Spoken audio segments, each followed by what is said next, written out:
Kids is a magazine that teaches young kids about current events. Many schools nationwide, including some here in Massachusetts, subscribe to it.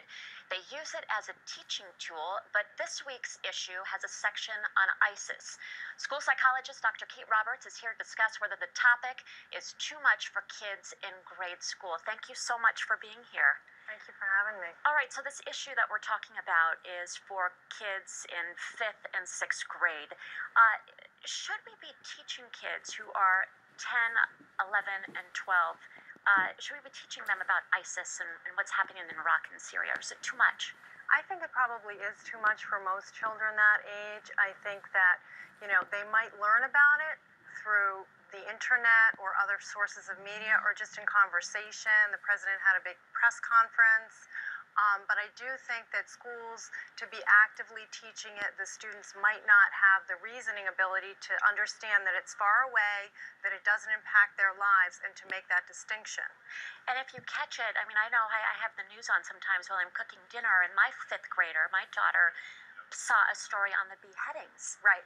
And it was a difficult thing for me to then explain to her so she's not afraid. Yes. So I think as much as possible, when you recognize that's coming up, just, turn it off, really limit it. I think the conversation when they do ask, because eventually they will, it's use the term bullies. It's because that's what kids can relate to. Right. Okay. But really reinforce that they're safe, that it's not happening here, and that the reason they're safe is because the president, the military, the experts in how to manage these kinds of bullies are taking care of it. And so they need to worry about their schoolwork, their friendships, and things that are relevant to their life. Well, for example, this article, the headline is, "What is the plan to fight ISIS?" It answers a lot of hard questions that even adults Right. are want the answers to, like, what is ISIS? What does ISIS want? Can ISIS be defeated? What is your reaction to this, given this is for 5th and 6th graders? I think it's too much information. Yeah, I think, if they hear about it inadvertently, then the onus is on us to put it in the context of it doesn't involve you. It's adult stuff. It is a bunch of bullies, and we're taking care of it, and our leadership is. And so I think that it's important to sort of regulate and monitor what information is being taught in schools. So what if they do bring this home? A lot of Massachusetts schools subscribe to this, so a lot of kids have brought this home. I think parents need to say that's something that is in there. I don't know why, but I can tell you that it's not relevant to you and that you really don't need to be worrying about it. I'm sure you're not going to be tested on it in school. I'm sure it's just a topic that is just part of the overall magazine, and it's really not something you need to be worried about.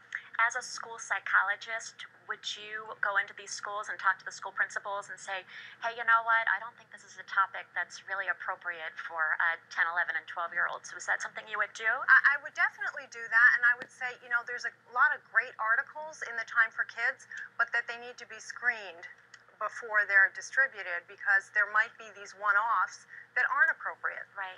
The hard thing I have about this is that I want my daughter to be informed about what's going on in the world, and I don't want to sugarcoat anything. And so in some ways I feel like by limiting their exposure to this, I don't know, we're being too sensitive. I think that you want to give them what they can handle. Right. And again, if they found out and they're asking about it, then you need to explain it. But giving them more than they can handle doesn't help anyone, and it's only confusing. And for some kids that are anxious and stressed, it's only going to make it worse. That's exactly right. All right, Dr. Kate Roberts, thank you so much. My pleasure. For joining us. Where can people find out more about you quickly? drkateroberts.com. There you go. We'll be right back, everybody.